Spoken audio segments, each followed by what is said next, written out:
여러분 운전하다가 이런 카피 보신 적 있습니까?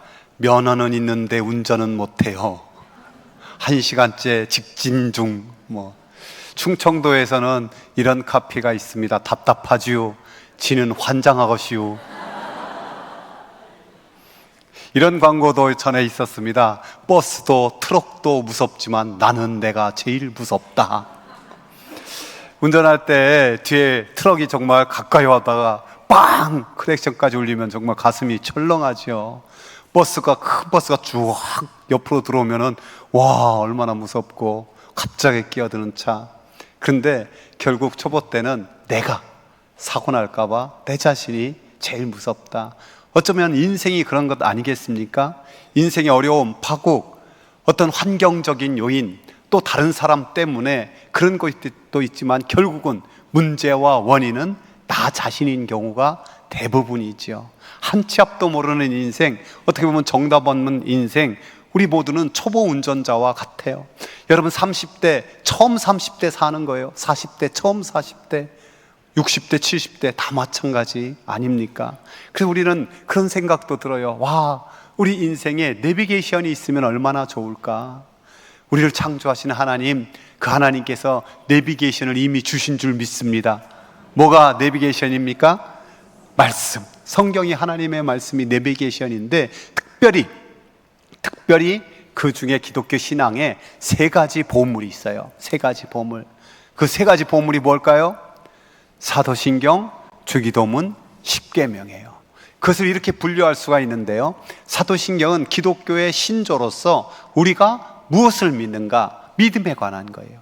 주기도문은 기독교의 기도로서 우리는 무엇을 바라는가, 소망에 관한 거예요.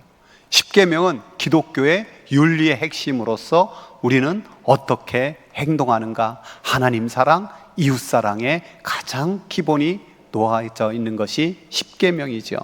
그래서 우리 인생에 믿음의 길, 소망의 길, 사랑의 길을 안내하는 이 3가지 보물 너무너무 귀하기 때문에 성경책 맨 앞부분에는 사도신경과 주기도문이 기록되어 있고 맨 뒤에는 대부분 십계명이 기록되어 있습니다.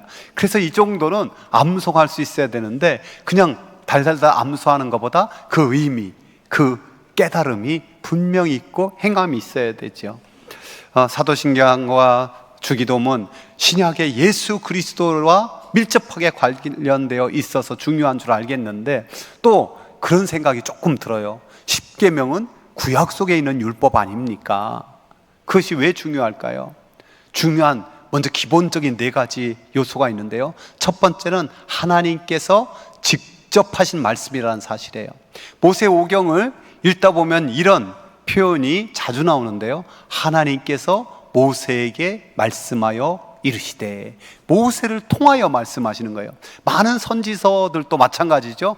여호와 하나님께서 내게 이르시되, 하나님께서 내게 말씀하셨다. 그렇게 하나님께서 선지자를 통하여 말씀하는 거예요. 근데 오늘 1절에 보니까 이렇게 기록되어 있지 않습니까? 하나님이 이 모든 말씀으로 말씀하여 이르시되, 하나님이 직접 하신 말씀, 그만큼 중요하니까. 그리고 직접 돌판에 기록한 말씀이 십계명이에요. 두 번째, 십계명은 율법의 내용 중에 가장 먼저 나옵니다. 가장 먼저 나온다는 것은 가장 중요한 뜻이기도 한 거예요. 십계명은 헌법과 같은 모법이고 모든 율법을 핵심적으로 요약해 놓은 것이 바로 십계명이에요. 그래서 종교개혁자인 마르틴 루터는 이런 말을 했습니다. 십계명에 대해서 모든 약속 중에 약속, 모든 신앙의 원천이며 그리스도 복음의 약속을 포괄하는 지혜의 원천이다. 그리스도의 복음의 약속까지 이 안에 담겨져 있다라는 거예요. 또한 십계명은 언약궤, 법궤에 보관되어 있죠. 여러분, 법궤에는 뭐가 들어가 있습니까? 만나 항아리, 그리고 아론의 쌍난 지팡이, 십계명이에요. 네, 여러분 그런 생각해 보십시오. 이 십계명에 있는 만나 항아리가 언제까지 그 만나가 그곳에 그대로 있겠습니까? 아론의 쌍난 지팡이가 언제까지 그대로 있겠습니까? 돌판에 새겨진 언약의 말씀이 있는 거죠. 물론 후에는 그것도 다 없어졌지만, 그렇지만 우리가 분명히 이 법궤를 언약궤라고도 부르잖아요. 그럼 뭐가 제일 중요한 거예요? 궤보다 언약, 어떤 것보다 언약이 핵심인 거예요. 그 언약의 핵심이 바로 십계명인 거. 또한 네 번째로 이 십계명이 중요한 것은 너라는 2인칭 단수로 명령하고 있습니다. 내가 너는 나 외에, 너를 위하여, 나는 내 하나님. 계속해서 2인칭인 너가 반복돼서 나오는 것은 모든 이스라엘 백성에게 주신 명령, 계명인 동시에 한 사람 한 사람이 하나님과 1대1로 언약의 관계를 맺는, 바로 너가 지켜야 되는 중요한 계명의 말씀이다라는 것을 강조하고 있습니다. 이 십계명은 영원히 변치 않는 하나님의 말씀이에요. 특별히 십계명을 이해할 때 각 계명을 잘 이해하는 것도 중요하지만 제일 중요한 것이 서언이에요. 1절과 2절에 나오는 그 말씀, 특별히 2절 말씀 우리 한 번 더 읽어봅시다. 나는 너를 애굽 땅 종되었던 집에서 인도하여 낸 내 하나님 여호와이니라. 아멘. 너를 애굽 땅 종되었던 집에서 인도하여 구원한 내 하나님이다. 그럼 질문해 볼게요. 여러분, 출애굽의 구원의 역사가 먼저입니까? 아니면 시내산에서 언약을 체결한 것, 이 십계명 수요가 먼저입니까? 뭐가 먼저죠? 구원받은 게 먼저인 거예요. 나는 너를 구원했다 하고 나서 이제 계명들을 주시는 거예요. 그러면 또 하나 질문할 수 있겠죠. 여러분, 율법을 잘 지켜야 구원을 받을까요? 그렇지 않은 거예요. 이미 구원시켜 놓은 거예요. 그리고 나서 하나님이 십계명을 비롯한 율법을 주시는 거예요. 계약을 체결해 주시는 거예요. 이제 하나님과 더 친밀한 관계 속으로 초청하시는 거예요. 하나님께서 이스라엘 백성 그 고통의 땅, 그 눈물의 땅, 그 죽음의 땅에서 구원하여 주시고 그 후에 계명을 주셨다는 사실을 여러분 꼭 기억하시기 바랍니다. 하나님께서 이스라엘 백성을 구원한 목적으로 주신 것이 아니에요. 이미 구원해 놓고 하나님 백성답게 좀 살아라, 그 가장 기본이 십계명에 녹아져 있어요. 그래서 십계명은 구원의 조건이 아니에요. 인간의 자유를 올가매는 올가미가 아니에요. 하나님의 은혜의 선물인 줄 믿습니다. 왜냐하면 이 율법을 지킴으로 하나님과의 관계를 벗어나지 않는 울타리가 돼요. 이 계명을 지키면 하나님과 관계가 건강한, 그래서 우리가 건강한 신앙이니 이 울타리가 필요한 거예요. 이제 노예가 아니라 당당히 하나님의 백성으로 하나님과 언약을 맺자고 초청하시는 놀라운 은총이랍니다. 종종 그렇지만 아직도 우리가 은혜의 시대에 살고 있는데 구약의 율법이 뭐 그렇게 필요합니까? 이렇게 말하고는 사람이 있잖아요.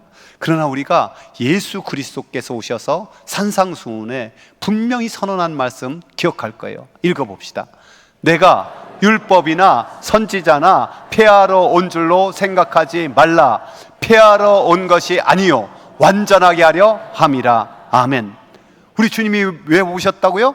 율법을 폐하는 것이 아니라 완전하게 하려고, 율법의 참된 의미를 제대로 세우게 하시려고. 그래서 예수님께서는 십계명에 살인하지 말라, 진짜 뭐가 살인의 출발인지 아느냐, 마음에 이미 미워하는 것 자체가 살인이다. 간음, 실제로 행하는 간음 참 중요하지만은, 이게 참 문제지만은 마음에 음욕을 품는 것 자체도 간음이다. 우리 주님께서 율법의 그 십계명의 뿌리까지, 그 정신의 뿌리까지 철저하게 적용하고 계시는 거예요. 그래서 십자가의 보혈로 구원받은 하나님의 자녀들, 십계명의 근본 정신인 하나님 사랑과 이웃 사랑, 제대로 이 기독교 윤리를 실천하는 것, 심령에 제대로 새길 것이 꼭 필요하답니다. 이 복음을 깨달은 사도 바울도 그래서 그리스도인을 향해서 어떻게 선포하느냐, 이 말씀도 읽어봅시다. 그런즉 우리가 믿음으로 말미암아 율법을 폐하느뇨 그럴 수 없느니라. 도리어 율법을 굳게 세우느니라. 율법의 완성자이신 예수님을 믿는 우리가 율법을 어떻게 한다고요? 굳게 세운다라는 거예요. 우리 옆 사람과 한번 인사합시다. 우리는 율법을 굳게 세우는 자입니다. 오늘날 신앙을 이상하게 생각해서 은혜로 구원받았으면 끝나지, 내 마음대로 살아야면 되지, 그러면서 세상 사람들조차보다도 못한 윤리와 도덕을 가지고 사는 것, 이게 문제잖아요. 그게 필요 없는 게 아니라 그것을 오히려 굳게 세우는 것이 그리스도인이다. 이게 다시 제대로 세워져야 교회가 교회되게, 우리 신앙이 참된 신앙 되게 설 수가 있는 거예요. 사랑하는 성도 여러분, 저와 여러분이 놀라운 하나님의 구원의 은혜, 하나님의 자녀된 권세 받았으면 더욱더 율법의 완성자로 오신 예수님, 그 율법의 참된 정신이 굳게 세워지는 하나님 사람 되길 축복합니다. 하나님께서 이스라엘 백성들과 그 언약을 맺은 게 20장이잖아요. 출애굽기 19장에 그 언약을 주시고 지키라고 하는 목적이 나와요. 우리가 너무나 이 말씀도 제가 수십 번 강조해서 잘 알고 있잖아요. 함께 읽어봅시다. 너희가 내 말을 잘 듣고 내 언약을 지키면 너희는 모든 민족 중에서 내 소유가 되겠고, 너희가 내게 대하여 제사장 나라가 되며 거룩한 백성이 되리라. 아멘. 세 가지 목적이 있죠. 첫 번째는 내 소유를 삼겠다, 소유가 되겠다. 흔히 하나님 나라는 법이 필요 없잖아요. 그렇지만 우리가 창세기 1장 2장 죄 짓기 전에 그 하나님의 나라 에덴 동산도 법이 있었던 걸 알아야 돼요. 어떤 법입니까? 생육하고 번성하여 땅에 충만하라는 명령, 하라라는 법이 있는 거예요. 또한 동산 중앙에 있는 선악을 알게 하는 나무 열매는 먹지 말라, 하지 말라라는 법이 있는 거예요. 하라는 법도 있고 하지 말라는 게 있는 거예요. 여러분, 하나님 나라가 어떤 곳입니까? 흔히 하나님은 법 없어도 되는 무법천지라고 생각하는데 오히려 율법천지예요. 법천지예요. 즉 하나님의 말씀, 하나님의 계명이 체화되어 있는 것, 율법의 체화. 그래서 시편 1편에 대전제가 복 있는 사람이 누구입니까? 하나님의 율법을 즐거워하며 주야로 그 율법을 묵상하는 자. 그것이 율법이 내 안에 계명이 체화되는 거예요. 그래서 우리 마음속에 깊이 새겨지고, 그럴 때 하나님이 나의 참 하나님이 되고 나는 그분의 백성 된, 너는 나의 소유다, 이게 확정이 되는 거예요. 확실시 되는 거예요. 두 번째가 뭐예요? 거룩한 백성이에요. 이스라엘 백성 무슨 가치가 있기 때문에 하나님께서 그들을 구원해 주신 것이 아니에요. 여러분 잘 아는 것처럼 놀라운 구원의 역사를 이루고 엄청난 이적들을 행해서 그들을 인도하고 계시지만, 그들은 여전히 조금만 힘들면 원망하고 불평하고 우상숭배에 빠지고 형편없는 모습 계속 보이잖아요. 어떤 면 우리랑 비슷하지도 않습니까? 그들의 자질이나 도덕적 품성, 인격, 도무지 제대로 된 게 없을 정도로 안타까움이 있어요. 그럼에도 불구하고 하나님이 그들을 끝까지 돌보시고 인도하시고, 그래도 이렇게 해야 된단다 강조하는 것은 무엇입니까? 바로 거룩하신 하나님이 거룩한 백성으로 훈련시켜 친밀하게 연합하고 친밀하게 하나 되기 원함, 그 교제예요. 그래서 하나님의 간절한 소원이 담겨있는 레위기 말씀이 이 말씀이잖아요. 너희는 거룩하라, 나 여호와 너희 하나님이 거룩함이니라. 할렐루야. 하나님의 소유 삼고 거룩한 백성 되고, 더 나아가서 제사장 나라, 왕같은 제사장 삼기 위한 거예요. 여러분, 이스라엘 백성을 택하신 목적은 그들을 통해서 열방이 구원받기 위함이야. 그런데 안타깝게도 이 왕같은 제사장의 사명을 잃어버리고 우리만 선민이면 구원받으면 되고, 남은 모든 이방인은 개돼지 취급받아도 되고 지옥의 불 쏘시게 돼도 됐다, 이런 어리석음에, 이런 넘어짐에 빠져버리고 말았어요. 여러분, 하나님이 이렇게 위대한 목적, 하나님의 소유, 거룩한 백성, 또 왕같은 제사장 삼기를 원했는데 이 목적이 신약에 와서 폐해졌을까요? 아니에요. 율법의 완성자로 오신 예수님을 통해서 우리는 구원을 받았고, 그 하나님의 계획이 그대로 이어져 가는 거예요. 그래서 하나님의 말씀은 이렇게 선포하고 있습니다. 함께 읽어봅시다. 너희는 택하신 족속이요 왕같은 제사장들이요 거룩한 나라요 그의 소유가 된 백성이니, 이는 너희를 어두운 데서 불러내어 그의 기이한 빛에 들어가게 하신 이의 아름다운 덕을 선포하게 하려 하심이라. 아멘. 율법을 완성하신 예수님을 인하여서 우리는 진정한 하나님의 소유, 하나님의 자녀가 되었고 거룩한 나라가 되었을 뿐만 아니라 왕같은 제사장으로 이 땅에 부름받은 줄 믿습니다. 우리 옆 사람 한번 축복합시다. 우리는 하나님의 소유, 거룩한 나라 왕 같은 제사장입니다.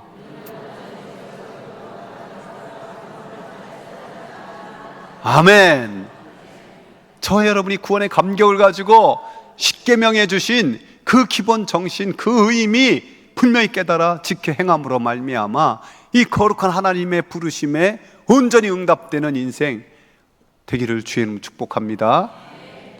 우리가 율법주의와 율법을 늘 구분할 수 있어야 돼요. 율법주의는 무엇입니까? 내가 율법을 철저하게 지켜서 구원받겠다는 교만한 태도예요. 이 율법주의에 빠지면요, 자기도 제대로 못하면서 남을 더 무거운 짐을 져요. 그래서 험담, 비판, 비난, 정죄, 이것들이 난무하는 거예요. 주님이 가장 싫어했잖아요.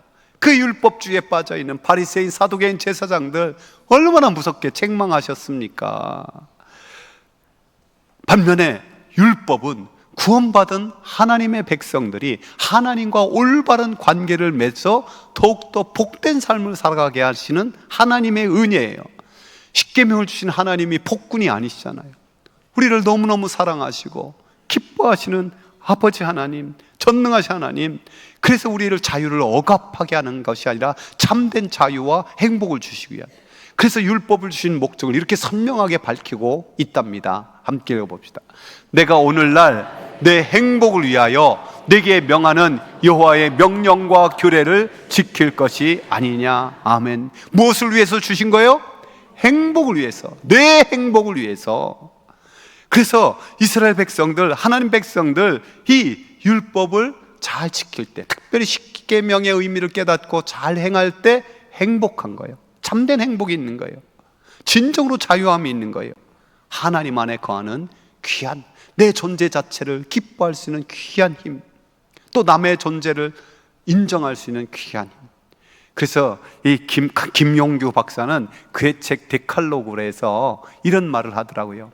노예로 살던 땅 애굽에서 그의 백성들을 해방시켜 시민적 또는 사회적 자유를 부여했던 하나님이 이번에는 그의 백성들을 죄로부터 해방시켜 존재의 자유를 부여하려고 십계명을 주셨다. 뒤에서 한번 좀 말씀을 드리겠지만, 소유냐 존재냐 이거는 아주 첨예한 철학적 사고고, 또 삶의 어떤 기준으로 사느냐 굉장히 중요한 건데, 십계명을 통해서 존재적 자유로 우리에게 주신 은총이다. 너무 귀한 정의예요. 그래서 율법의 완성자로 오신 예수님 그 선포를 우리가 잘 알잖아요. 너희가 내 말에 거하고 또 너희가 내 말에 거하면 참으로 내 제자가 되고 진리를 알지니 진리가 너희를 자유롭게 하리라. 진리를 안다는 건 단순히 머리로 아는 게 아니죠. 그 의미를 분명히 깨닫고 행함까지, 그때 참 자유를 맛보게 되고, 그래서 후에 이렇게 또 선포하십니다. 읽어봅시다. 나의 계명을 가지고 지키는 자라야 나를 사랑하는 자니, 나를 사랑하는 자는 내 아버지께 사랑을 받을 것이요 나도 그를 사랑하여 그에게 나타내리라. 아멘. 계명을 가지고 지키는 자가 진짜 나를 사랑하는 자다. 그런 자 아버지의 사랑을 받고 나도 그에게 나타내리라. 그와 임재, 주님의 임재, 주님의 동행, 이것이 더 선명해질 거다라는 거예요. 자동차가 길에서 벗어나면 어떻게 되겠습니까? 기차가 레일에서 탈선하면 어떻게 되겠습니까? 물고기가 물이 싫다고 튀쳐나오면 어떻게 되겠습니까? 자유가 아니라 죽음이지요.